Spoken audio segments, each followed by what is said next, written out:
Good afternoon. Welcome to the Willing Vessel podcast. I hope everyone is having a warm, dry day today. Here in Texas, it is very cold and just a rainy, drizzly day. I am blessed that I have been able to stay inside and enjoy my hot tea.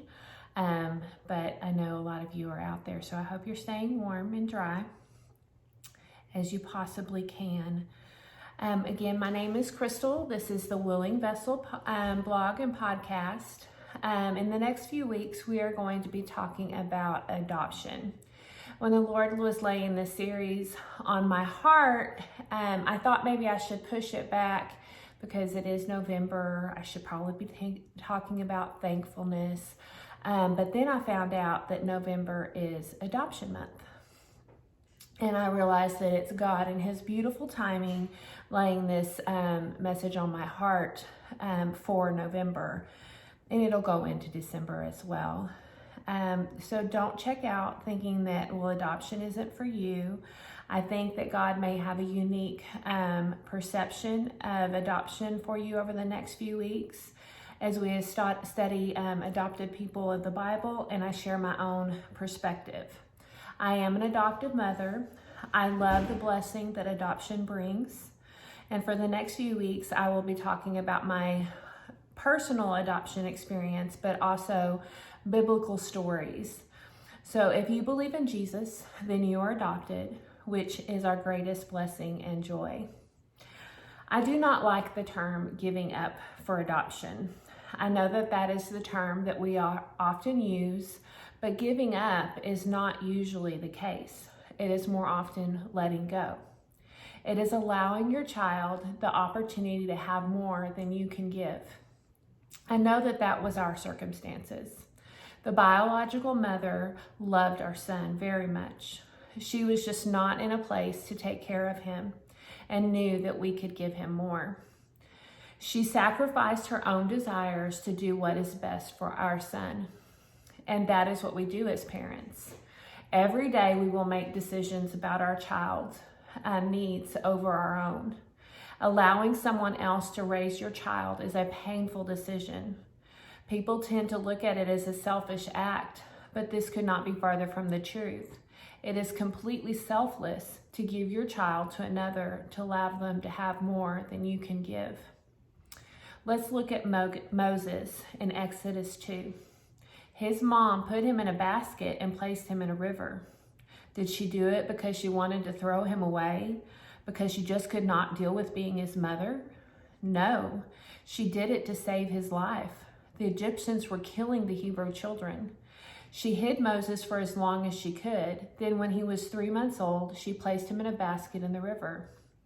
I can't imagine putting my 3-month-old in a river, whether they are in a basket or not. And I believe that is where the stigma of adoption comes from. We cannot imagine allowing someone else to raise our child.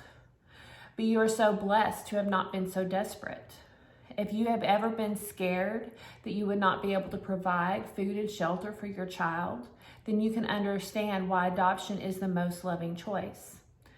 God rescued Moses when the daughter of Potiphar found him. He was a beautiful child, and she was moved to care for him. His sister Miriam had been spying and offered to find a wet nurse. Moses' biological mother was able to nurse her son, but she was not able to claim him as her own. Moses was adopted by Pharaoh's daughter, and through that he was raised with privilege. It saved his life and set him on a course that would save a nation. Not a single day goes by that I am not full of gratitude that I was blessed to adopt my son. I am thankful that his biological mother chose what was best for him over her own desires. My son has expressed this on multiple occasions as well. He is thankful that we are his parents. Since he was 3 when we adopted him, he has always known that we have chosen to be his parents. God knew that I was supposed to be his mom long before I did. I cannot even begin to express what a blessing he is to our family. If you have ever considered adopting, but are unsure if you could love the child the same, let me put your mind at rest. God placed our son in our care, and he gave us the love needed to do it. I have 2 biological sons and 1 adopted. I love each of them with every part of me. It amazes me how I can love one child with everything in me, but then the next child comes and I love them just as much. How can our hearts have the capacity to love that much? God is the only answer. So you will have different experiences with each of your children. Each of your children will have different personalities and needs, but the ability to love your child, God gives us that ability. For a short time, we took in our nephews. I was not even sure I liked these children. I know it sounds awful, but they were allowed to run wild, and they were not always nice to my own children. But they needed a place to stay, and I do not have it in my heart to turn away a child in need, especially family. I prayed that God would give me his love for these children, and boy, did he. I came to love those boys very much, and it was very hard when they went back to their mother. Over time, God healed my heart and allowed me to release my mother's heart for them. But that is why I know God gives us the love we need for the kids we adopt. It is such a miracle, but an even bigger blessing. I know adoption isn't for everyone, but I want to encourage those that have felt pulled to it and give perspective for those that may come to know and love a mother that chose self-sacrifice for the betterment of her child. Or you may come to know a terrified pregnant woman considering adoption. I pray that this gives some perspective of how you can encourage her. I love women that choose life and give their child the best they can. I understand that sometimes that means blessing another with the gift of their child. It isn't an easy answer, but a beautiful one. Until next week, I pray that you feel especially blessed by the children in your life.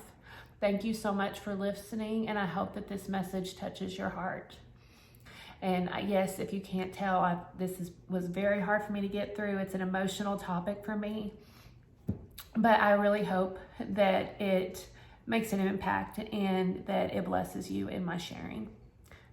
Until next time, see ya.